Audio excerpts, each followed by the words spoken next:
El discurso verdadero contra los cristianos. Prefacio.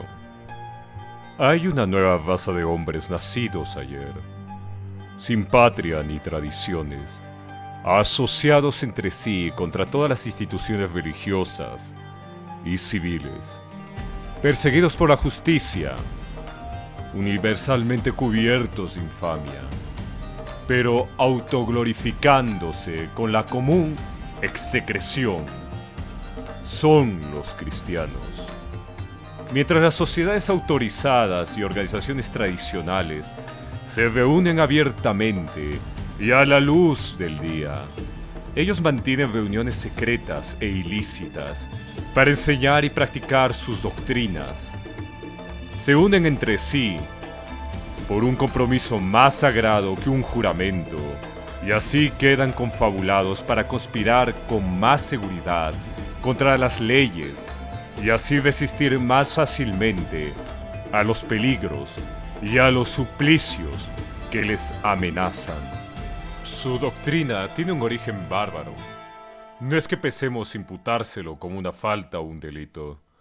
Los bárbaros ciertamente son capaces de inventar dogmas, pero la sabiduría bárbara vale poco en sí misma, si no la corrige, depura y ultima el logos o la razón griega, de la cual Roma se siente heredera. Los peligros que los cristianos afrontan por sus creencias, supo Sócrates afrontarlos por las suyas con un coraje inabarcable y una serenidad maravillosa. Los preceptos de la moral de los cristianos en lo que contiene de perfección, antes que ellos los enseñaron los filósofos, y especialmente los estoicos y los platónicos. Sus críticas a la idolatría, consistentes en sostener que estatuas, marmóreas o broncíneas, hechas por hombres a veces despreciables, no son dioses, fueron antes incontables veces expuestas. Así escribe Heráclito. Dirigir preces a imágenes sin saber lo que son los dioses y los héroes vale tanto como hablar con las piedras.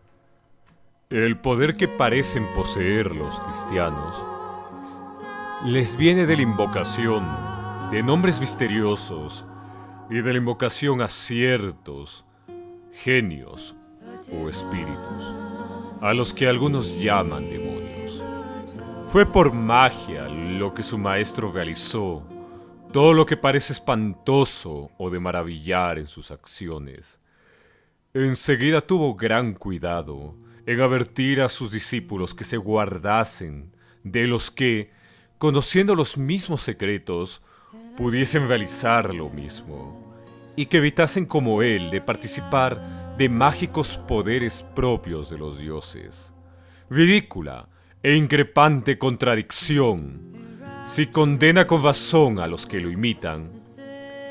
¿Cómo es que no se vuelve contra él tal condena, si no es impostor ni perverso por haber realizado tales prodigios?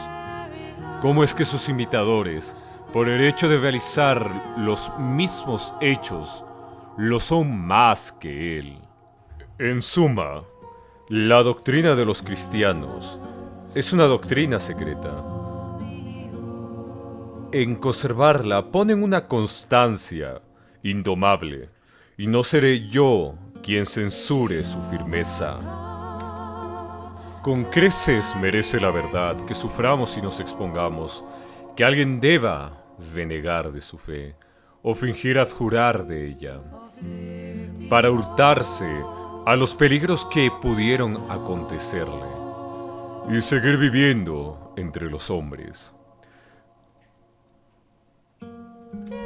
Los que tienen el alma pura son elevados por un impulso natural hacia la divinidad, con la cual tienen afinidad, y nada desean más que elevar siempre hacia ella sus pensamientos y sus palabras. Es preciso, incluso, que las creencias profesadas se fundamenten también en la razón. Los que creen sin examen todo lo que se les dice, se parecen a esos infelices, presas de los charlatanes, que corren detrás de los metraguirtos, los sacerdotes de Mitra, o de los sabacios, y los devotos de Hécate, o de las otras divinidades semejantes, con las cabezas impregnadas de sus extravagancias y fraudes. Lo mismo acontece con los cristianos. Ninguno de ellos quiere ofrecer o escrutar las razones de las creencias adoptadas. Dicen, generalmente, no examinéis, creed solamente. Vuestra fe os salvará. E incluso añaden, la sabiduría de esta vida es un mal y la locura un bien. Si ellos estuvieran de acuerdo en responderme, y no en que ignore lo que dicen, porque en ese aspecto ya estoy enteramente informado, todo iría bien, puesto que yo no les quiero particularmente mal. Pero se niegan y se esconden, escudándose con su fórmula habitual. No examinéis, etcétera. Pero es preciso, al menos, que me digan cuáles son en el fondo esas bellas doctrinas que traen al mundo y de dónde las han sacado. Las naciones más venerables por su antigüedad están de acuerdo entre sí en los dogmas fundamentales, es decir, en las opiniones más comunes. Egipcios, sirios, caldeos, indios, odrizos, persas, samotracios y griegos tienen tradiciones poco más o menos semejantes.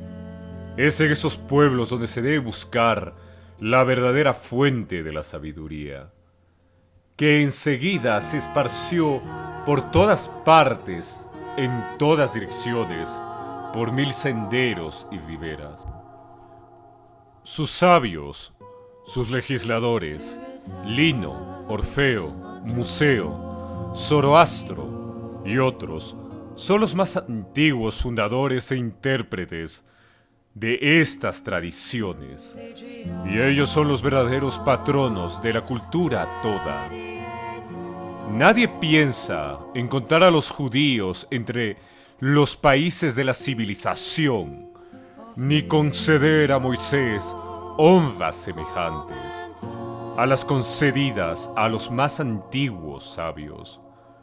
Las historias que contó a sus compañeros son propias de su carácter y nos aclaran plenamente quién era él y quiénes eran ellos. Su cosmogonía es de una puerilidad tal que sobrepasa todos los límites. El mundo es mucho más hermoso de lo que Moisés cree y de las diversas revoluciones que trastocaron el mundo. Tanto conflagraciones como diluvios, él solo oyó hablar de uno de estos últimos, el de Deucalión, al que Moisés llama Noé, y cuyo recuerdo, por ser más reciente, hizo caer en olvido los diluvios precedentes. Es por haberse instruido entre pueblos y naciones sabias y doctos personajes, de quienes tomó lo que estableció de aprovechable entre los suyos. Por esa razón Moisés usurpó el título de hombre divino que los judíos le conceden. Estos habían ya tomado de los egipcios la circuncisión. Los judíos, pastores de cabras y ovejas, comenzaron a seguir a Moisés y se dejaron fascinar por sus imposturas dignas de campesinos, y hasta admitieron que existe un solo Dios, al que ellos llaman el Altísimo, Adonai, Celeste, Sabaoth o cualquier otro nombre que les plazca. Poco importa. Por lo demás, la denominación que se le ceda al Dios Supremo. Zeus le llaman los griegos, o cualquier otra como los egipcios o los indios. Además, los judíos adoran a los ángeles y practican la magia, en la que Moisés fue el primero en darles ejemplo. Pero ya tocaremos estos asuntos con más detención en ulteriores páginas. Tal es el linaje de los cristianos. La rusticidad de los judíos ignorantes los dejó caer en los sortilegios de Moisés. Y, en estos últimos tiempos, los cristianos encontraron entre los judíos un nuevo Moisés que los sedujo de una forma aún mayor. Él pasa entre ellos por hijo de Dios y es el autor de su nueva doctrina. Agrupó en torno suyo, sin selección, una multitud heterogénea de gentes simples, groseras y perdidas por sus costumbres, que constituyen la clientela habitual de los charlatanes y de los impostores. De modo que la gente que se entregó a esta doctrina nos permite ya apreciar qué crédito conviene darle. La equidad obliga, no obstante, a reconocer que hay entre ellos gente honesta, que no está completamente privada de luces, ni escasa de ingenio para salir de las dificultades por medio de ellas. Es a estos a quienes este libro va dirigido propiamente, porque si son honestos, sinceros y esclarecidos, oirán la voz de la razón y de la verdad, como espero.